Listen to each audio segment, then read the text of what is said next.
ആഗോള രാഷ്ട്രീയത്തിലും ബിസിനസ് ഭൂപടത്തിലും വിപ്ലവകരമായ മാറ്റങ്ങൾ സംഭവിക്കുന്ന ലോകം മുഴുവൻ ഉറ്റുനോക്കുന്ന ചില വലിയ വാർത്തകളാണ് ഇന്ന് നമ്മൾ നോക്കുന്നത്. ഒന്നാമതായിട്ട് ബ്രിട്ടീഷ് പാർലമെന്റിനെ ഒന്നടങ്കം നടുക്കിയ യുകെയിലെ ഗ്രൂമിംഗ് ഗ്യാങ് അതിക്രമങ്ങളുടെ ഞെട്ടിക്കുന്ന ഫയലുകൾ ഓപ്പറേഷൻ ബീക്കൺ പോർട്ടിലൂടെ വീണ്ടും തുറക്കുന്ന വാർത്ത. രണ്ടാമതായിട്ട് ഫ്രാൻസിലെ G7 ഉച്ചകോടിയിൽ ഡൊണാൾഡ് ട്രംപിന്റെ മുഖത്ത് നോക്കി ഞങ്ങൾ വെറും ഒരു ഗുണഭോക്താവല്ല, തുല്യ പങ്കാളിയാണ് എന്ന് പ്രഖ്യാപിച്ച് ആഗോള നയതന്ത്രം മാറ്റിയെഴുതിയ ഇന്ത്യയുടെ മാസ് എൻട്രി. ഇനി അണുബോംബിനേക്കാൾ മാരകമായ ഒരു സാമ്പത്തിക ആയുധമായി ഹോർമുസ് കടലിടുക്ക് മാറ്റി ലോക സമ്പദ് വ്യവസ്ഥയെ ഇറാൻ ബന്ദിയാക്കിയ കഥ. അതുപോലെ ഇന്ത്യയോട് കളിച്ച് പാകിസ്ഥാനെ സഹായിക്കാൻ നോക്കിയ തുർക്കിയിലെ കോർപ്പറേറ്റ് ഭീമനായ സെലബി ഗ്രൂപ്പിനെ ഓപ്പറേഷൻ സിന്ദൂറിന് പിന്നാലെ നാഷണൽ സെക്യൂരിറ്റിയുടെ പേരിൽ ഇന്ത്യ ഒറ്റ രാത്രി കൊണ്ട് പൂട്ടിക്കെട്ടിച്ച അത്യന്തം നാടകീയമായ സംഭവം. അന്താരാഷ്ട്ര തലത്തിൽ വൻ ചലനങ്ങൾ ഉണ്ടാക്കിയ ഈ വാർത്തകൾ ഓരോന്നും നമുക്ക് പരിശോധിക്കാം. വെൽക്കം ടു ലോക. ലോകത്തിലെ ഏറ്റവും വലിയ ജനാധിപത്യ രാജ്യങ്ങളിൽ ഒന്ന്, നിയമവ്യവസ്ഥിതിയുടെ കാര്യത്തിൽ എല്ലാവർക്കും മാതൃകയെന്ന് സ്വയം അവകാശപ്പെടുന്ന രാജ്യം. അതെ, നമ്മൾ ബ്രിട്ടനെ കുറിച്ചാണ് പറയുന്നത്. എന്നാൽ ഇതേ ബ്രിട്ടന്റെ ഭരണകൂടത്തെയും പോലീസിനെയും ഒന്നടങ്കം പ്രതിക്കൂട്ടിൽ നിർത്തുന്ന, കേട്ടാൽ ചോര തിളയ്ക്കുന്ന ചില സത്യങ്ങൾ കഴിഞ്ഞ ദിവസങ്ങളിൽ അവിടെയുള്ള പാർലമെന്റ് മന്ദിരത്തിനുള്ളിൽ മുഴങ്ങിക്കേട്ടു. ഒരു പെൺകുട്ടിയെ ക്രൂരമായിട്ട് വേട്ടയാടിയത് 700-ലധികം പുരുഷന്മാർ. നായ്ക്കളെ തുറന്നുവിട്ടും പൊട്ടിയ കുപ്പികൾ കൊണ്ട് ശരീരം കീറി മുറിച്ചും ഇരകളെ നരകയാതനയിലേക്ക് തള്ളിവിട്ട ഒരു ഭീകര സംഘം. വർഷങ്ങളായിട്ട് യുകെയിലെ തെരുവുകളിൽ ഭീതി വിതച്ച ഗ്രൂമിംഗ് ഗ്യാങ്സ് അഥവാ പാകിസ്ഥാനി വംശജരായ റേപ്പ് മാഫിയകളുടെ ഞെട്ടിക്കുന്ന ഇരകളുടെ സാക്ഷ്യപ്പെടുത്തലുകളാണ് ഇപ്പോൾ പാർലമെന്റ് രേഖകളിൽ വന്നിരിക്കുന്നത്. ഏറ്റവും ഭയപ്പെടുത്തുന്ന കാര്യം എന്താണ് എന്ന് വെച്ചാൽ, ഈ വിവരങ്ങളെല്ലാം അവിടുത്തെ പോലീസിനും ഭരണാധികാരികൾക്കും അറിയാമായിരുന്നു. പക്ഷേ പ്രതികളുടെ മതവും വംശീയതയും പുറത്തറിഞ്ഞാൽ തങ്ങൾക്ക് റേസിസ്റ്റ് എന്ന ലേബൽ വീഴുമോ എന്ന് ഭയന്ന് പൊളിറ്റിക്കൽ കറക്റ്റ്നെസിന്റെ പേരിൽ അധികാരികൾ ഈ ഫയലുകളെല്ലാം പൂഴ്ത്തിവെക്കുകയായിരുന്നു. എന്നാൽ ഇപ്പോൾ കളി മാറിയിരിക്കുകയാണ്. ഓപ്പറേഷൻ ബീക്കൺ പോർട്ട് എന്ന പേരിൽ ബ്രിട്ടൻ അവരുടെ ചരിത്രത്തിലെ ഏറ്റവും വലിയ റീ ഇൻവെസ്റ്റിഗേഷന് ഉത്തരവിട്ടിരിക്കുന്നു. എന്താണ് യഥാർത്ഥത്തിൽ യുകെയിൽ സംഭവിക്കുന്നത്? ഓപ്പറേഷൻ ബീക്കൺ പോർട്ട് എന്താണ്? സിസ്റ്റം എങ്ങനെയാണ് പരാജയപ്പെട്ടത്? പരിശോധിക്കാം. ബ്രിട്ടനിലെ റീഫോം UK പാർട്ടിയുടെ MP ആയ റൂബർട്ട് ലോ പാർലമെന്റിൽ അവതരിപ്പിച്ച സ്വതന്ത്ര അന്വേഷണ റിപ്പോർട്ടാണ് ഈ ഒരു കൊടുങ്കാറ്റിന് കാരണമായത്. യുകെയിലെ റോത്തർഹാം, റോച്ച്ഡെയിൽ, ഓൾഹാം തുടങ്ങിയ നഗരങ്ങളിൽ ദശാബ്ദങ്ങളായിട്ട് നടന്നു വരുന്ന കുട്ടികൾക്കെതിരെയുള്ള ലൈംഗിക അതിക്രമങ്ങളെക്കുറിച്ചാണ് ഈ ഒരു റിപ്പോർട്ട്. ഇതിൽ ഏറ്റവും ഭയപ്പെടുത്തുന്ന കാര്യം എന്താണ് എന്ന് വെച്ചാൽ, ഈ കുറ്റകൃത്യങ്ങളിൽ ഭൂരിഭാഗത്തിന് പിന്നിലും പാകിസ്ഥാനി മുസ്ലിം പശ്ചാത്തലമുള്ള മാഫിയ സംഘങ്ങളാണ് എന്നാണ് റിപ്പോർട്ടിൽ ചൂണ്ടിക്കാണിക്കുന്നത്. റൂബർട്ട് ലോ പാർലമെന്റിൽ ഇരകളുടെ വാക്കുകൾ നേരിട്ട് വായിച്ചപ്പോൾ പല ജനപ്രതിനിധികളും കണ്ണീരോടെയാണ് അത് കേട്ടിരുന്നത്. ഈ ധീരമായ അതിജീവിച്ചവരുടെ വാക്കുകൾ പാർലമെന്റ് കേൾക്കണമെന്നും ഇനി ഒട്ടും വൈകാതെ നടപടിയെടുക്കണമെന്നും അദ്ദേഹം സഭയിൽ ആവശ്യപ്പെട്ടു. കേവലം വാക്കുകളിൽ ഒതുക്കാൻ കഴിയാത്ത അത്ര ഭീകരതയാണ് ആ പെൺകുട്ടികൾ അനുഭവിച്ചത്. അതിൽ ചില വെളിപ്പെടുത്തലുകൾ നിങ്ങളുടെ മനസ്സിനെ പിടിച്ചുലയ്ക്കും. ആദ്യത്തെ വെളിപ്പെടുത്തൽ ഇതാണ്. ഒരു ഇര പറഞ്ഞത് ഇങ്ങനെയാണ്: അയാൾ ഒരു മദ്യക്കുപ്പി എന്റെ ശരീരത്തിനുള്ളിലേക്ക് ബലമായിട്ട് കയറ്റി, തുടർന്ന് ആ കുപ്പി ഉള്ളിൽ വെച്ച് തന്നെ പൊട്ടിച്ചു. അന്ന് എനിക്ക് പ്രായം വെറും 12 അല്ലെങ്കിൽ 13 വയസ്സ് മാത്രമായിരുന്നു. ഇനി രണ്ടാമത്തെ വെളിപ്പെടുത്തൽ ഇതാണ്: വെറും 3 വർഷത്തിനിടയിൽ 600 മുതൽ 700 വരെ പുരുഷന്മാരാണ് തന്നെ ക്രൂരമായിട്ട് പീഡിപ്പിച്ചത് എന്ന് മറ്റൊരു പെൺകുട്ടി വെളിപ്പെടുത്തി. ഇതിൽ സാധാരണക്കാർ മാത്രമല്ല, തങ്ങളെ സംരക്ഷിക്കേണ്ട പോലീസ് ഉദ്യോഗസ്ഥർ വരെ ഉണ്ടായിരുന്നു എന്നാണ് ആ പെൺകുട്ടി പറയുന്നത്. ഇനി മൂന്നാമത്തെ വെളിപ്പെടുത്തൽ ഇതാണ്. മറ്റൊരു 15 വയസ്സുകാരുടെ വാക്കുകൾ ഇങ്ങനെയായിരുന്നു: ശരീരത്തിൽ നിന്നും രക്തമൊലിക്കുന്ന അവസ്ഥയിൽ ഇരിക്കാൻ പോലും കഴിയാതെ ഞാൻ ഹോസ്പിറ്റലിലെത്തി. പേടി കാരണം സത്യം പറയാൻ കഴിയാതെ ആരോ ഡ്രിങ്ക്സിൽ മയക്കുമരുന്ന് കലർത്തിയെന്ന് മാത്രമാണ് ഞാൻ ഡോക്ടർമാരോട് പറഞ്ഞത്. എന്നാൽ അവർ കൂടുതൽ ചോദ്യങ്ങളൊന്നും ചോദിക്കാതെ എനിക്ക് കുറച്ച് ഗുളികകൾ തന്ന് എന്നെ ഡിസ്ചാർജ് ചെയ്തു. ഇത്രയും കേട്ടിട്ട് തന്നെ നമുക്ക് സഹിക്കാൻ കഴിയുന്നില്ല, അല്ലെ? എന്നാൽ ക്രൂരത അവിടെയും തീർന്നില്ല. മുസ്ലിം ഇതര വിഭാഗത്തിൽപ്പെട്ട, അതായത് നോൺ മുസ്ലിം ഗേൾസ്, ഈ പെൺകുട്ടികളെ മൃഗങ്ങളെ പോലെയാണ് ഈ സംഘങ്ങൾ കൈകാര്യം ചെയ്തത്. ഒരു അതിജീവിച്ച പെൺകുട്ടി പറഞ്ഞത് ശരിക്കും പറയാൻ തന്നെ പേടി തോന്നുന്നുണ്ട്. ഒരു വാനിന്റെ പിൻഭാഗം തുറന്നപ്പോൾ നായ്ക്കളെ അടച്ചിടുന്ന കൂടുകളിൽ, അതായത് പട്ടിക്കൂടുകളിൽ 15ഓളം പെൺകുട്ടികളെ പൂട്ടിയിട്ടിരിക്കുന്നത് ഞാൻ നേരിട്ട് കണ്ടു. മൃഗങ്ങളെ ഉപയോഗിച്ചു വരെ തങ്ങളെ പീഡിപ്പിച്ചു എന്ന അതിക്രൂരമായ വെളിപ്പെടുത്തലുകളും ഈ റിപ്പോർട്ടിലുണ്ട്. മൃഗങ്ങൾ തന്നെ ഉപദ്രവിക്കുമ്പോൾ ചുറ്റും നിന്ന പുരുഷന്മാർ അത് തടയുകയോ പരിഭ്രാന്തരാവുകയോ ചെയ്യാതെ ചിരിച്ചുകൊണ്ട് ഫോണിൽ വീഡിയോ എടുക്കുകയായിരുന്നു എന്നും മൃഗത്തിന് അത് ചെയ്യാൻ കഴിയുമോ ഇല്ലയോ എന്ന് അവർ ബെറ്റ് വെക്കുകയായിരുന്നു എന്നും ഒരു പെൺകുട്ടി കരഞ്ഞുകൊണ്ട് സാക്ഷ്യപ്പെടുത്തുന്നുണ്ട്. ലൈംഗിക അതിക്രമങ്ങൾ, ഭീഷണിപ്പെടുത്തലുകൾ, നിർബന്ധിത ഗർഭധാരണങ്ങൾ, അതും ചൈൽഡ് പ്രഗ്നൻസീസ് തുടങ്ങി ഒരു മനുഷ്യന് ചിന്തിക്കാൻ പോലും കഴിയാത്ത നരകയാതനകളാണ് ഈ പെൺകുട്ടികൾ അനുഭവിച്ചത്. ഓരോ ഇരകൾക്കും പറയാൻ വ്യത്യസ്തമായ പീഡനങ്ങളുടെ കഥകളുണ്ടെങ്കിലും ഇതിലൊക്കെ വ്യക്തമായൊരു പാറ്റേൺ ഉണ്ട്. പ്രതികൾ ഭൂരിഭാഗവും പാകിസ്ഥാനി വംശജരായ പുരുഷന്മാരും ഇരകൾ വെളുത്ത വർഗ്ഗക്കാരായ ബ്രിട്ടീഷ് പെൺകുട്ടികളുമായിരുന്നു. കഠിനമായ ശാരീരിക പീഡനങ്ങൾ, നായ്ക്കളെ ഉപയോഗിച്ചുള്ള ആക്രമണങ്ങൾ, പൊട്ടിയ കുപ്പികൾ കൊണ്ടുള്ള മുറിവേൽപ്പിക്കലുകൾ തുടങ്ങി ക്രൂരതയുടെ എല്ലാ അതിരുകളും ഇവർ ലംഘിച്ചു. സിസ്റ്റം എത്രത്തോളം പരാജയപ്പെട്ടു എന്ന് വ്യക്തമാക്കാൻ ഒരു ഉദാഹരണം പറയാം. ഇരകളിൽ ചിലർ പോലീസിനോട് പരാതി പറയാൻ ചെന്നപ്പോൾ അവിടെ ഉണ്ടായിരുന്ന ചില പോലീസ് ഉദ്യോഗസ്ഥർ പോലും തങ്ങളെ ചൂഷണം ചെയ്തു എന്നാണ് ഇരകൾ സാക്ഷ്യപ്പെടുത്തുന്നത്. ഇത്രയൊക്കെ നടന്നിട്ടും എന്തുകൊണ്ട് ഈ ക്രൂരതകൾ വർഷങ്ങളായിട്ട് മൂടിവെക്കപ്പെട്ടു? ഇവിടെയാണ് ഇൻസ്റ്റിറ്റ്യൂഷണൽ ഫെയിലിയർ അഥവാ വ്യവസ്ഥിതിയുടെ പരാജയം നമ്മൾ കാണുന്നത്. ഈ കുറ്റവാളികളുടെ വംശീയവും മതപരവുമായ പശ്ചാത്തലം പുറത്തു പറഞ്ഞാൽ അത് തങ്ങളുടെ രാഷ്ട്രീയ നിലനിൽപ്പിനെ ബാധിക്കുമെന്നും തങ്ങൾക്കെതിരെ റേസിസം, വംശീയത ആരോപണം വരുമെന്നും ഭയന്ന അവിടുത്തെ ഭരണാധികാരികളും പോലീസും വർഷങ്ങളോളം കണ്ണടച്ച് ഇരുട്ടാക്കി. പൊളിറ്റിക്കൽ കറക്റ്റ്നെസിന്റെ പേരിൽ ഇരകളാക്കപ്പെട്ട ആയിരക്കണക്കിന് പെൺകുട്ടികളുടെ ജീവിതമാണ് അധികാരികൾ നശിപ്പിച്ചത്. എന്നാൽ ഇപ്പോൾ ഈ വിഷയത്തിൽ വളരെ നിർണായകമായ ഒരു ലേറ്റസ്റ്റ് അപ്ഡേറ്റ് വന്നിരിക്കുകയാണ്. വർഷങ്ങളായിട്ട് പൂഴ്ത്തിവെച്ചിരുന്ന അല്ലെങ്കിൽ ഹ്യൂമൻ ഇറർ കാരണം തെളിവുകൾ അവഗണിച്ച് ക്ലോസ് ചെയ്ത കേസ് ഫയലുകൾ UK പോലീസ് വീണ്ടും തുറക്കുകയാണ്. ഓപ്പറേഷൻ ബീക്കൺ പോർട്ട് എന്ന പേരിലുള്ള ഒരു വൻ നാഷണൽ പോലീസിംഗ് ഇനിഷ്യേറ്റീവ് ഇതിനായിട്ട് ആരംഭിച്ചിട്ടുണ്ട്. ബ്രിട്ടീഷ് ചരിത്രത്തിലെ തന്നെ ഏറ്റവും സങ്കീർണവും വലുതുമായിട്ടുള്ള അന്വേഷണമാണിത്. എന്താണ് യഥാർത്ഥത്തിൽ ഈ ഒരു ഓപ്പറേഷൻ ബീക്കൺ പോർട്ട്? ബേസിക് കാര്യങ്ങൾ കൃത്യമായിട്ട് മനസ്സിലാക്കണം. പശ്ചാത്തലം ഇങ്ങനെയാണ്. UK ഗ്രൂമിംഗ് ഗ്യാങ്ങുകളെ കുറിച്ച് പഠിച്ച ബാരനസ് ഖേസി റിപ്പോർട്ടിന്റെ ശുപാർശ പ്രകാരമാണ് ഈ ഓപ്പറേഷൻ ആരംഭിക്കുന്നത്. ഇനി ഇതിന്റെ ലക്ഷ്യം എന്ന് പറയുന്നത് 2010 ജനുവരി 1 മുതൽ 2025 മാർച്ച് 31 വരെയുള്ള 15 വർഷത്തെ ഫയലുകൾ പരിശോധിക്കുക. മുൻപ് തെളിവുകൾ ഉണ്ടായിരുന്നിട്ടും നോ ഫർദർ ആക്ഷൻ, അതായത് തുടർ നടപടികൾ ഇല്ല എന്ന് പറഞ്ഞ് പോലീസ് പൂഴ്ത്തിവെച്ച കേസുകൾ റീഇൻവെസ്റ്റിഗേറ്റ് ചെയ്യുകയാണ് ഇവിടെ. ഇനി ഫണ്ടിംഗ് എന്ന് പറയുന്നത് വിഷയത്തിന്റെ ഗൗരവം ഉൾക്കൊണ്ട് ബ്രിട്ടീഷ് ഹോം ഓഫീസ് ഇതിനായിട്ട് 38 മില്യൺ പൗണ്ടിന്റെ ഭീമമായ ഫണ്ടാണ് അനുവദിച്ചിരിക്കുന്നത്. കൂടാതെ പ്രതികളെ വേഗത്തിൽ ട്രാക്ക് ചെയ്യാൻ AI സാങ്കേതിക വിദ്യയും ഇവർ ഉപയോഗിക്കുന്നുണ്ട്. ഇനി ഈ ഒരു ഓപ്പറേഷന്റെ ആഴം മനസ്സിലാക്കാൻ ഈ കണക്കുകളൊന്ന് നോക്കണം. നിലവിൽ 23 പോലീസ് ഫോഴ്സുകളിൽ നിന്നായിട്ട് ഏകദേശം 1273 അന്വേഷണങ്ങളാണ് നാഷണൽ ക്രൈം ഏജൻസിയുടെ പരിശോധനയ്ക്ക് വന്നിട്ടുള്ളത്. ഇതിൽ അതീവ ഗുരുതരമായ റേപ്പ് ആരോപണങ്ങളുള്ള 236 കേസുകൾക്കാണ് ഏറ്റവും പ്രയോറിറ്റി നൽകിയിരിക്കുന്നത്. 2 അതിലധികവും പ്രതികളുള്ളതും ജീവിച്ചിരിപ്പുള്ളതുമായിട്ടുള്ള കുറ്റവാളികളുടെ കേസുകളാണ് ഇതിലൂടെ വീണ്ടും അന്വേഷിക്കുന്നത്. ബാർനസ് കേസ് നടത്തിയ വലിയ പഠനങ്ങളുടെയും ഓഡിറ്റിന്റെയും ശുപാർശ പ്രകാരമാണ് ഈ ഒരു അന്വേഷണം നടക്കുന്നത്. മുൻകാലങ്ങളിൽ പ്രതികളുടെ വംശീയത പുറത്തുവരുമെന്ന് പേടിച്ച അധികാരികൾ ഒളിപ്പിച്ചുവെച്ച കാര്യങ്ങളെല്ലാം ഇനി നിയമത്തിന് മുന്നിൽ വരുമെന്നാണ് ഇരകളും ജനങ്ങളും പ്രതീക്ഷിക്കുന്നത്. 3 വർഷത്തെ നിയമപരിധിയിൽ 65 മില്യൺ പൗണ്ട് ബഡ്ജറ്റിലാണ് ബ്രിട്ടീഷ് ഗവൺമെന്റ് ഈ ഒരു പബ്ലിക് ഇൻക്വയറി പ്രഖ്യാപിച്ചിരിക്കുന്നത്. പക്ഷെ ഇവിടെ ഒരു പ്രധാന ട്വിസ്റ്റ് ഉണ്ട്. ഇരകളുടെയും അതിജീവിച്ചവരുടെയും മാനസികാവസ്ഥ, ഒരു മെന്റൽ കണ്ടീഷൻ പരിഗണിച്ചിട്ടുള്ള ഒരു ട്രോമ ഇൻഫോംഡ് അപ്രോച്ച് ആണ് പോലീസ് ഇതിൽ സ്വീകരിക്കുന്നത്. അതായത് പഴയ ക്രൂരതകൾ ഓർത്തെടുക്കാൻ ഇരകൾ തയ്യാറാണെങ്കിൽ അവരുടെ പൂർണ്ണമായ സമ്മതത്തോടെ മാത്രമേ കേസുകൾ വീണ്ടും രജിസ്റ്റർ ചെയ്ത് മുന്നോട്ട് കൊണ്ടുപോവുകയുള്ളൂ. ഇരകൾക്ക് ആവശ്യമായ കൗൺസിലിംഗും മറ്റ് പിന്തുണയും ഉറപ്പാക്കാൻ 3.2 മില്യൺ പൗണ്ട് വേറെയും മാറ്റിവെച്ചിട്ടുണ്ട്. വംശീയത എന്ന ആരെങ്കിലും വിരൽ ചൂണ്ടുമോ എന്ന് ഭയന്ന് പൊളിറ്റിക്കൽ കറക്റ്റ്നെസിന്റെ പേരിൽ ഒരു ഭരണകൂടവും നിയമപാലകരും സ്വന്തം രാജ്യത്തെ ആയിരക്കണക്കിന് പെൺകുട്ടികളുടെ ജീവിതം ക്രിമിനൽസിന് എറിഞ്ഞു കൊടുക്കുകയായിരുന്നു. വോക്ക് രാഷ്ട്രീയവും അന്ധമായ വോട്ട് ബാങ്ക് താല്പര്യങ്ങളും ഒരു സമൂഹത്തെ എങ്ങനെയാണ് നശിപ്പിക്കുന്നത് എന്നതിന്റെ ഏറ്റവും ഭീകരമായ ഉദാഹരണമാണ് നമ്മൾ ഇന്ന് UK കാണുന്നത്. ഇന്ന് ബ്രിട്ടൻ അവരുടെ തെറ്റുകൾ തിരുത്താനായിട്ട് ഓപ്പറേഷൻ ബീക്കൺ പോർട്ട് തുടങ്ങിയിട്ടുണ്ടാകാം. പക്ഷേ സിസ്റ്റത്തിന്റെ അനാസ്ഥ കാരണം ജീവിതം തകർന്ന ആ പെൺകുട്ടികൾക്ക് നഷ്ടപ്പെട്ട ബാല്യവും കൗമാരവും ഒക്കെ തിരികെ നൽകാൻ ഈ അന്വേഷണങ്ങൾക്ക് സാധിക്കില്ല. വൈകി എത്തുന്ന നീതി അനീതിക്ക് തുല്യമാണ് എന്നാണ് പറയപ്പെടുന്നത്. എന്നാലും ഈ ക്രൂരന്മാർ ഇനിയെങ്കിലും അഴിക്കുള്ളിലാകുമെന്ന് നമുക്ക് പ്രത്യാശിക്കാം. അന്താരാഷ്ട്ര തലത്തിലുള്ള കൂട്ടായ്മകളും പങ്കാളിത്തങ്ങളും കേവലം പരസ്പരമായിട്ടുള്ള ഒരു ഡിപ്പെൻഡൻസിയിലല്ല, മറിച്ച് ഓരോ രാജ്യത്തിന്റെയും ആത്മാഭിമാനത്തിലും തുല്യതയിലുമാണ് അധിഷ്ഠിതമാകേണ്ടതെന്ന് മോദി തുറന്നടിച്ചു. ലോകം ഇനിമേൽ പണം നൽകുന്ന ദാതാവും അത് കൈപ്പറ്റുന്ന ഗുണഭോക്താവും എന്ന പഴയ കൊളോണിയൽ മൈൻഡ് സെറ്റിൽ നിന്ന് മാറണമെന്നും പരസ്പര ബഹുമാനമുള്ള തുല്യ പങ്കാളികളായി പ്രവർത്തിക്കണമെന്നുമുള്ള ഇന്ത്യയുടെ ഈ ഒരു കർശന നിലപാട് G7 വേദിയെ ശരിക്കും ഞെട്ടിച്ചു കളഞ്ഞു. French president Emmanuel Macron, Italian പ്രധാനമന്ത്രി Georgia Meloni, Brazilian president Lula da Silva, UK പ്രധാനമന്ത്രി കിയർ സ്റ്റാർമർ, യൂറോപ്യൻ കമ്മീഷൻ അധ്യക്ഷ ഉർസുല വോൺ ഡെർ ലെയൻ തുടങ്ങിയ ലോകത്തിലെ ഏറ്റവും ശക്തരായ ഭരണാധികാരികൾ സാക്ഷ്യം വഹിച്ച സെഷനിലാണ് ആഗോളതലത്തിൽ തന്ത്രപരമായ ഈ ഒരു വലിയ മാറ്റത്തിന് ഇന്ത്യ ആഹ്വാനം ചെയ്തത്. ആഗോളതലത്തിൽ വിഭവങ്ങളുടെ കുറവല്ല, മറിച്ച് രാജ്യങ്ങൾ തമ്മിലുള്ള പരസ്പര വിശ്വാസത്തിന്റെ കുറവാണ് ഇന്നത്തെ ഏറ്റവും വലിയ പ്രതിസന്ധിയെന്ന് മോദി ഓർമ്മിപ്പിച്ചു.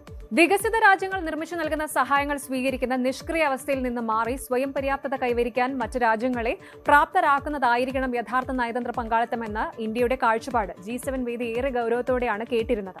ഏവിയൻ ഉച്ചകോടിയിൽ ഇന്ത്യയുടെ സാന്നിധ്യത്തെയും ആഗോള സ്വാധീനത്തെയും കുറിച്ച് ഏറ്റവും ശ്രദ്ധേയമായ ഒരു നിരീക്ഷണം നടത്തിയത് മറ്റാരുമല്ല, കാനഡയുടെ പുതിയ പ്രധാനമന്ത്രി മാർക്ക് കാർണിയാണ്.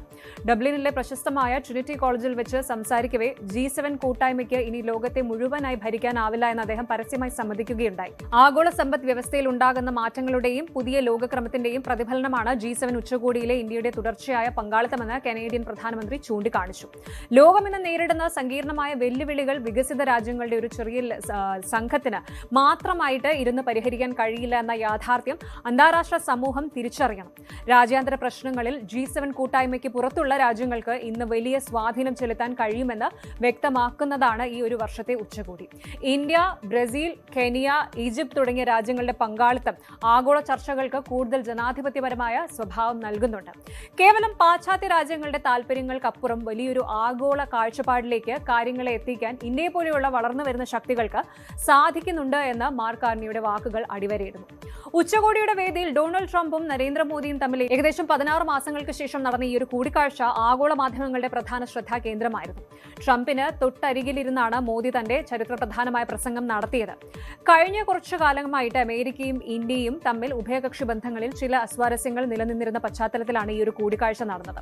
ഓപ്പറേഷൻ സിന്ദൂർ, വിനിമയ നിരക്കുകളിലെ തർക്കങ്ങൾ, US ഏർപ്പെടുത്തിയ ചില കടുത്ത നികുതികൾ എന്നിവ കാരണം ഇരു രാജ്യങ്ങളും തമ്മിലുള്ള ബന്ധത്തിൽ ചെറിയൊരു മരവിപ്പ് വന്നിരുന്നു. എന്നാൽ ഏവിയനിലെ ഊഷ്മളമായ ഹസ്തദാനങ്ങളും ചിരികളും ഈ ഒരു മഞ്ഞുരുകലിന്റെ സൂചനയാണ് നൽകുന്നത്. എങ്കിലും ഇന്ത്യ സ്വന്തം നിലപാടുകളിൽ ഉറച്ചുനിന്നു.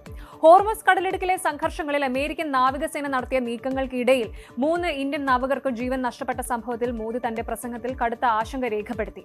കടൽമാർഗമുള്ള ആഗോള വ്യാപാരം സുഗമമാക്കുന്ന നാവികരുടെ സുരക്ഷ ഉറപ്പാക്കേണ്ടത് അന്താരാഷ്ട്ര സമൂഹത്തിന്റെ വലിയൊരു ഉത്തരവാദിത്തമെന്നാണ് അദ്ദേഹം ട്രംപിനെ സാക്ഷി നിർത്തി ഓർമ്മിപ്പിച്ചത്. വാഷിംഗ്ടണും ടെഹ്റാനും തമ്മിൽ നിലനിൽക്കുന്ന കടുത്ത യുദ്ധപ്രതിസന്ധികൾ പരിഹരിക്കാനുള്ള സമാധാന ശ്രമങ്ങളെ ഇന്ത്യ സ്വാഗതം ചെയ്തു. പശ്ചിമേഷ്യയിലെ യുദ്ധം കാരണം ഇന്ത്യയുടെ സൗഹൃദ രാജ്യങ്ങൾക്ക് വലിയ നാശനഷ്ടങ്ങൾ ഉണ്ടായെന്നും ആഗോള സമ്പദ് വ്യവസ്ഥയെ ഇത് ദോഷകരമായി ബാധിച്ചെന്നും മോദി ചൂണ്ടിക്കാണിച്ചു. എങ്കിലും വരും ആഴ്ചകളിൽ അമേരിക്കയുമായിട്ട് വലിയൊരു ഊർജ്ജ വ്യാപാര കരാറിൽ ഇന്ത്യ ഒപ്പുവെക്കുമെന്ന ശുഭവാർത്തയും ഈ കൂടിക്കാഴ്ചയ്ക്ക് പിന്നാലെയുണ്ട്. അന്താരാഷ്ട്ര പങ്കാളിത്തങ്ങളിൽ ഇന്ത്യ എപ്പോഴും പിന്തുടരുന്നത് ഹ്യൂമാനിറ്റി ഫസ്റ്റ്, മാനവികതയ്ക്ക് പ്രഥമ പരിഗണന നൽകുന്ന നയമാണ് എന്ന് പ്രധാനമന്ത്രി വ്യക്തമാക്കുകയുണ്ടായി. ഭാരതത്തിന്റെ പുരാതന തത്വചിന്തയായ വസുധൈവ കുടുംബകം, ലോകം ഒരൊറ്റ കുടുംബം എന്ന ആശയത്തിലാണ് ഇന്ത്യയുടെ വിദേശ നയം വേരൂന്നിരിക്കുന്നത്. വികസ്വര രാജ്യങ്ങളെ സഹായിക്കുന്നതിനായിട്ട് ഇന്ത്യ മുന്നിൽ നിന്ന് നയിക്കുന്ന international solar alliance, Coalition for Disaster Resilient Infrastructure CDRI, global biofuel alliance, mission life, പരിസ്ഥിതി സംരക്ഷണത്തിനായുള്ള ഏക് പേഡ് മാ കെ നാം തുടങ്ങിയ പദ്ധതികൾ ഇതിന് ഉത്തമ ഉദാഹരണങ്ങളാണ്. ഗ്ലോബൽ സൗത്ത് രാജ്യങ്ങൾക്ക് വികസിത ലോകത്തിൽ നിന്ന് വലിയ പ്രതീക്ഷകളാണ് ഉള്ളത്. എന്നാൽ അവർക്ക് ആവശ്യം വെറും ഒരു സാമ്പത്തിക സഹായമല്ല, മറിച്ച് അന്തസ്സുള്ള ഒരു പങ്കാളിത്തമാണ്. വികസ്വര രാജ്യങ്ങളിലെ ജനങ്ങളുടെ പ്രാദേശിക ആവശ്യങ്ങളും ആഗ്രഹങ്ങളും കണ്ടറിഞ്ഞ് അവരെ സ്വയം വളരാൻ പ്രാപ്തരാക്കുന്ന ശേഷി വികസനത്തിനും അതുപോലെ നൈപുണ്യ വികസനത്തിനുമാണ് ഇന്ത്യ തങ്ങളുടെ വിദേശ സഹായ പദ്ധതികളിൽ മുൻഗണന നൽകുന്നത്.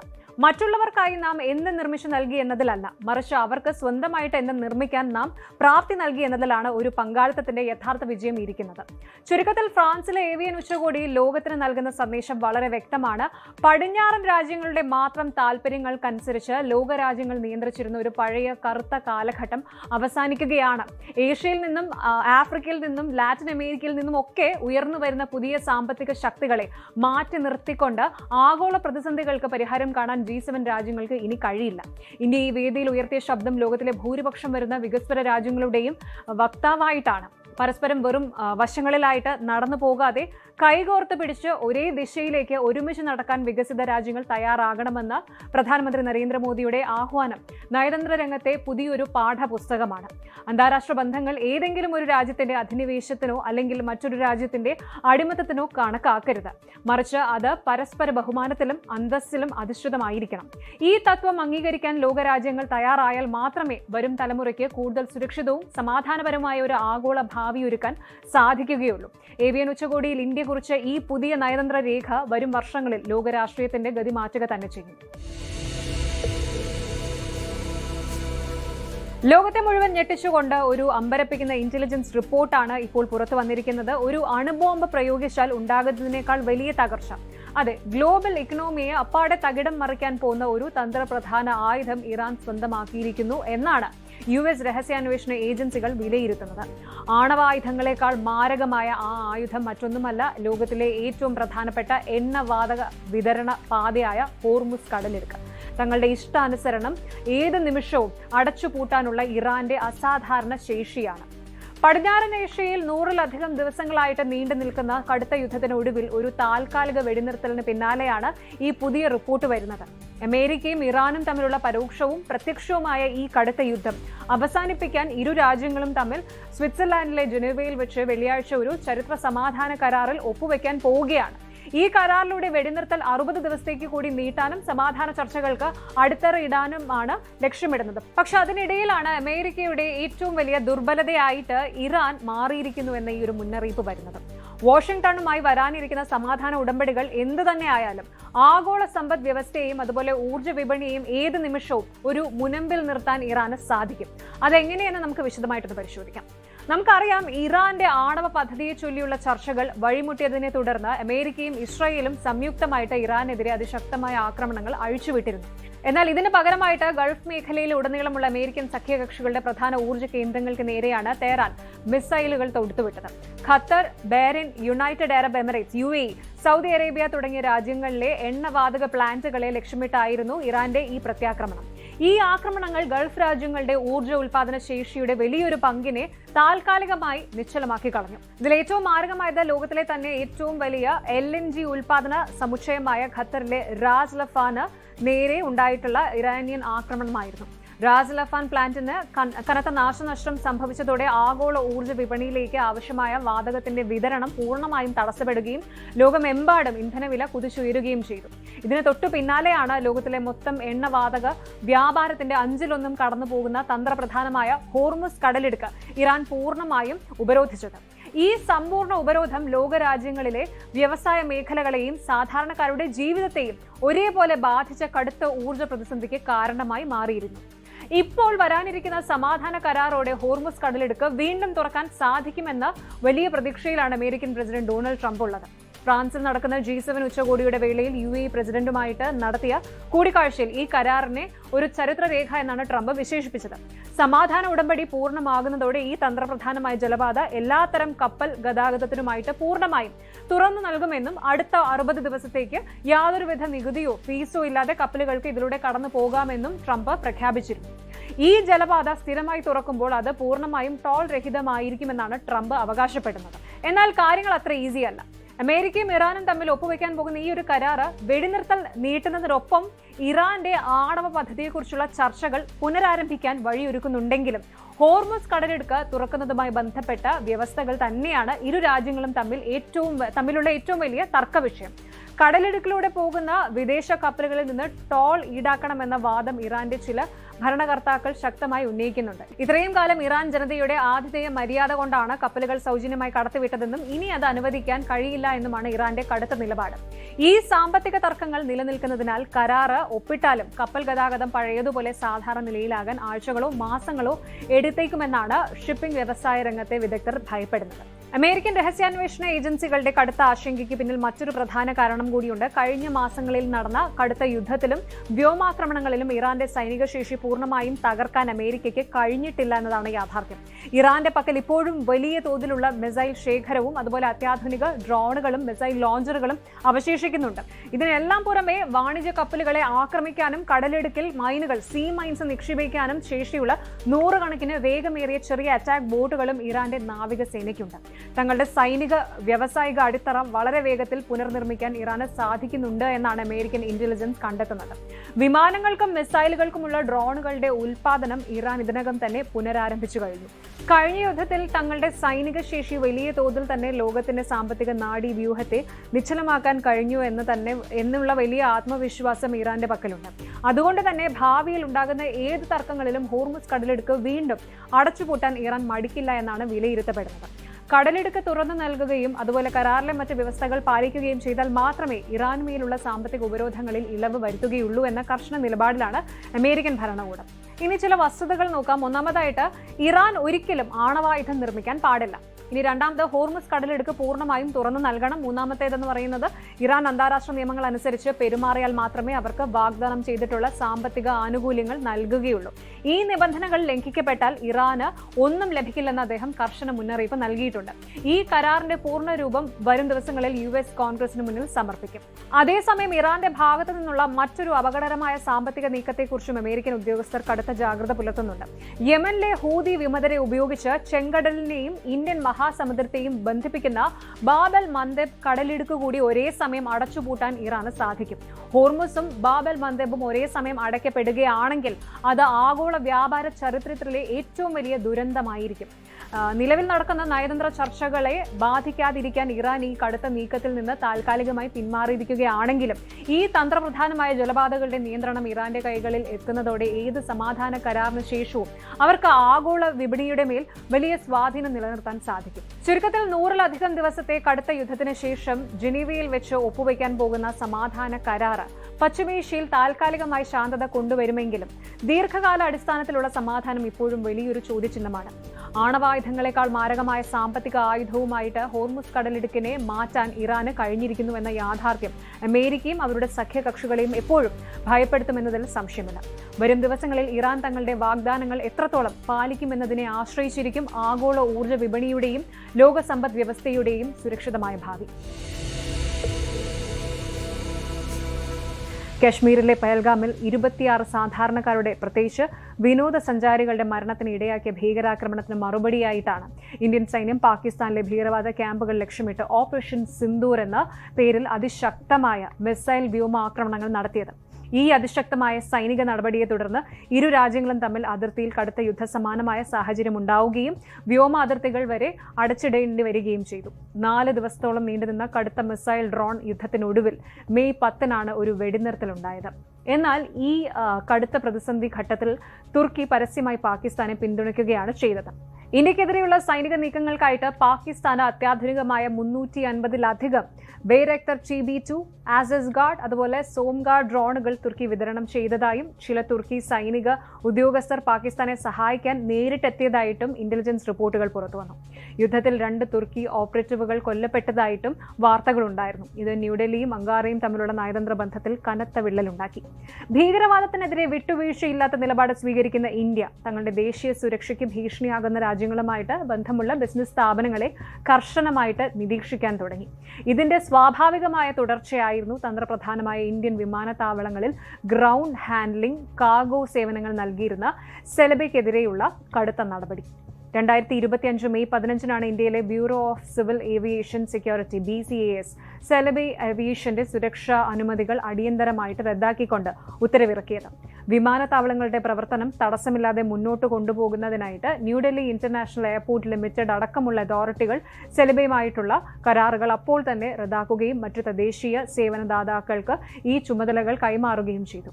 തങ്ങളുടെ ബിസിനസ് മൂല്യം ഒറ്റ ദിവസം കൊണ്ട് 0 മാറിയെന്ന് കാനൻ സെലവിയോഗ്ലു തന്റെ അഭിമുഖത്തിൽ അങ്ങേയറ്റം വേദനയോടെ ഓർത്ത് പറഞ്ഞു. കമ്പനിയുടെ കീഴിലുണ്ടായിരുന്ന അത്യാധുനിക യന്ത്ര സാമഗ്രികളും കോടിക്കണക്കിന് രൂപ വില വരുന്ന ഉപകരണങ്ങളും ഇന്ത്യൻ അധികൃതർ പെട്ടെന്ന് തന്നെ പിടിച്ചെടുത്തു. അതിലുപരിയായിട്ട് കമ്പനിയിൽ ജോലി ചെയ്തിരുന്ന 10,000-ഓളം ജീവനക്കാരെ ഒറ്റ ദിവസം കൊണ്ട് മറ്റൊരു കമ്പനിയിലേക്ക് മാറ്റുകയും ചെയ്തു. പണം നഷ്ടപ്പെട്ടതിനേക്കാൾ തങ്ങളെ വിഷമിപ്പിച്ചത് വർഷങ്ങളായിട്ട് ഓരോ ഘട്ടമായിട്ട് നെയ്തെടുത്ത ഒരു വലിയ സംരംഭം ഇത്തരത്തിൽ ഇല്ലാതായി എന്നതാണ് എന്നവർ പറയുന്നുണ്ട്. ഇന്ത്യൻ വ്യോമയാന മേഖലയുടെ വളർച്ചയിൽ തങ്ങൾ വലിയ പങ്ക് വഹിച്ചിട്ടുണ്ട് എന്നും ഇന്ത്യ തങ്ങളുടെ രണ്ടാമത്തെ വീടായാണ് കണ്ടിരുന്നതെന്നും അവർ കൂട്ടിച്ചേർക്കുന്നുണ്ട്. ഡൽഹി, മുംബൈ, ബംഗളൂരു, ഹൈദരാബാദ്, ചെന്നൈ ഉൾപ്പെടെ 9 പ്രമുഖ ഇന്ത്യൻ വിമാനത്താവളങ്ങളിലായിട്ട് പ്രതിവർഷം 58,000-ഓളം വിമാന സർവീസുകൾ കൈകാര്യം ചെയ്തിരുന്ന 2024-ൽ മാത്രം കോടിക്കണക്കിന് വരുമാനം ഉണ്ടാക്കിയ ഒരു വലിയ പ്രസ്ഥാനമാണ് ഏതാനും മണിക്കൂറുകൾ കൊണ്ട് ഇന്ത്യയിൽ നിന്നും തുടച്ചു നീക്കപ്പെട്ടത്. ഇന്ത്യൻ സർക്കാരിന്റെ ഈ പെട്ടെന്നുള്ള നടപടിയെ ചോദ്യം ചെയ്തുകൊണ്ട് സെലബി ഏവിയേഷൻ ഉടൻ തന്നെ ന്യൂഡൽഹി ഹൈക്കോടതിയെ സമീപിച്ചിരുന്നു. തങ്ങൾക്ക് തങ്ങളുടെ ഭാഗം വിശദീകരിക്കാനോ മുൻകൂട്ടി നോട്ടീസ് നൽകാനോ ഇന്ത്യൻ അധികൃതർ തയ്യാറായില്ല എന്നതായിരുന്നു അവരുടെ പ്രധാന വാദം. കഴിഞ്ഞ 17 വർഷമായി ഇന്ത്യയിൽ ഒരു സുരക്ഷാ വീഴ്ച പോലും വരുത്താതെയാണ് തങ്ങൾ പ്രവർത്തിച്ചതെന്നും 2025 നവംബറിൽ 5 വർഷത്തേക്ക് തങ്ങളുടെ സുരക്ഷാ അനുമതി രാജ്യം പുതുക്കി നൽകിയതായിരുന്നുവെന്നും അവർ കോടതിയിൽ ചൂണ്ടിക്കാട്ടി. കൂടാതെ സെലബി ഒരു സ്വകാര്യ കമ്പനിയാണെന്നും തുർക്കി സർക്കാരുമായി അതിന് യാതൊരുവിധ ബന്ധവുമില്ല എന്നും കമ്പനിയുടെ 65% ഓഹരികളും അന്താരാഷ്ട്ര നിക്ഷേപകരുടെ കൈകളിലാണ് എന്നും അവർ വാദിച്ചു. തുർക്കി പ്രസിഡന്റ് റജബ് തൊയ്യബ് എർദോഗാന്റെ മകൾക്ക് കമ്പനിയിൽ പങ്കാളിത്തമുണ്ടെന്ന രീതിയിൽ ഇന്ത്യയിൽ പ്രചരിച്ച വാർത്തകൾ അടിസ്ഥാനരഹിതമാണ് എന്നും അവർ വ്യക്തമാക്കിയിരുന്നു. എന്നാൽ 2025 ജൂലൈ മാസത്തിൽ വിധി പ്രസ്താവിച്ച് ഡൽഹി ഹൈക്കോടതി കമ്പനിയുടെ ഹർജി പൂർണ്ണമായും തള്ളിക്കളയുകയായിരുന്നു. Better to be safe than sorry, അതായത് ദേശീയ സുരക്ഷയുടെ കാര്യത്തിൽ ഒരു വിട്ടുവീഴ്ചയ്ക്കും തയ്യാറല്ല എന്ന നിലപാടാണ് കോടതി സ്വീകരിച്ചത്. സർക്കാർ കോടതിയിൽ സമർപ്പിച്ച അതീവ രഹസ്യമായ സുരക്ഷാ രേഖകൾ പരിശോധിച്ച ശേഷമാണ് കോടതി തീരുമാനത്തിലെത്തിയത്. എയർപോർട്ടുകളിലെ ഗ്രൗണ്ട് ഹാൻഡ്ലിംഗ് കമ്പനികൾക്ക് വിമാനങ്ങളുടെ ഇന്റേണൽ സംവിധാനങ്ങൾ, യാത്രക്കാരുടെ ഡീറ്റെയിൽസ്, അതുപോലെ കാർഗോ ശൃംഖലകൾ, റൺവേ പോലുള്ള അതീവ സുരക്ഷാ മേഖലകൾ എന്നിവയിലേക്ക് നേരിട്ട് ഒരു എൻട്രി ഉള്ളതിനാൽ ചാരവൃത്തിക്കോ മറ്റോ സാധ്യതയുണ്ട് എന്ന സർക്കാരിന്റെ വാദം കോടതി അംഗീകരിച്ചു. സർക്കാരിന്റെ രഹസ്യ സുരക്ഷാ വിലയിരുത്തലുകളെ മറികടക്കാൻ കോർപ്പറേറ്റ് അവകാശങ്ങൾക്ക് കഴിയില്ല എന്നൊരു വലിയൊരു നിയമപരമായ മാതൃകയാണ് ഇതിലൂടെ ഇന്ത്യ മുന്നോട്ട് വെച്ചത്. സെലബി ഏവിയേഷന്റെ ഇന്ത്യയിൽ നിന്നുള്ള ഈ ഒരു അപ്രതീക്ഷിത പുറത്താക്കൽ ആഗോള ബിസിനസ് രംഗത്തിന് വലിയൊരു മുന്നറിയിപ്പാണ് നൽകുന്നത്. പ്രത്യേകിച്ച് വിദേശ നിക്ഷേപങ്ങളെ ആശ്രയിച്ച് വളരുന്ന കമ്പനികൾക്ക് തങ്ങളുടെ മാതൃരാജ്യത്തിന്റെ വിദേശ നയങ്ങളും നയതന്ത്ര നിലപാടുകളും എത്രത്തോളം നിർണായകമാണ് എന്ന് ഈ ഒരു സംഭവം തെളിയിക്കുന്നു. ഒരു കമ്പനി എത്രത്തോളം വലിയ നിക്ഷേപം നടത്തിയാലും സുതാര്യമായി പ്രവർത്തിച്ചാലും ഭൗമരാഷ്ട്രീയ പ്രതിസന്ധികളിൽ രാജ്യങ്ങൾ തമ്മിൽ കനത്ത വിയോജിപ്പുകൾ ഉണ്ടാകുമ്പോൾ ഇത്തരം കടുത്ത നടപടികൾക്ക് അവ ഇരയാകും. ഇന്ത്യയെ പോലെയുള്ള ഒരു വലിയ വിപണിയിൽ നിന്നും ഒറ്റയടിക്ക് പുറത്താക്കപ്പെടുന്നത് ഏതൊരു വലിയ ആഗോള കോർപ്പറേഷനും താങ്ങാൻ കഴിയുന്നതിലും അപ്പുറമുള്ള സാമ്പത്തിക ആഘാതമാണ് സൃഷ്ടിക്കുക. സെലബിയുടെ ഇന്ത്യയിലെ ആസ്തികളും യന്ത്രസാമഗ്രികളും വിറ്റഴിക്കാനുള്ള ആസ്തികളുടെ പട്ടികയിലാണ് കമ്പനി ഇപ്പോൾ ഉൾപ്പെടുത്തിയിരിക്കുന്നത്. ദേശീയ സുരക്ഷയുടെ കാര്യത്തിൽ വിട്ടുവീഴ്ചയില്ലാത്ത ഇന്ത്യയുടെ കർശനമായ നിലപാട് മറ്റ് വിദേശ കമ്പനികൾക്കും തങ്ങളുടെ തന്ത്രങ്ങൾ പുനഃപരിശോധിക്കാൻ പ്രേരിപ്പിക്കുന്ന ഒന്നാണ്. വരും കാലങ്ങളിൽ ആഗോള നിക്ഷേപകർക്ക് കേവലം വിപണിയിലെ ലാഭസാധ്യതകൾ മാത്രമല്ല, രാജ്യങ്ങൾ തമ്മിലുള്ള നയതന്ത്ര ബന്ധങ്ങളുടെ സുസ്ഥിരത കൂടി തങ്ങളുടെ റിസ്ക് അസസ്മെന്റിന്റെ ഭാഗമാക്കേണ്ടി വരും. കോർപ്പറേറ്റ് സാമ്രാജ്യങ്ങളോ അതുപോലെ അന്താരാഷ്ട്ര സമ്മർദ്ദങ്ങളോ എന്ത് തന്നെ ആയാലും രാജ്യത്തിന്റെ പരമാധികാരവും ജനങ്ങളുടെ സുരക്ഷിതത്വവുമാണ് എല്ലാത്തിനും മുകളിൽ എന്ന തിരിച്ചറിവ് ലോകത്തിനുണ്ടാകുന്നത് വലിയൊരു പോസിറ്റീവ് മാറ്റം തന്നെയാണ്. കൂടുതൽ സുരക്ഷിതവും സമത്വവുമുള്ള ഒരു നല്ല നാളേക്കായിട്ട് നമുക്ക് പ്രത്യാശിക്കാം. Good night.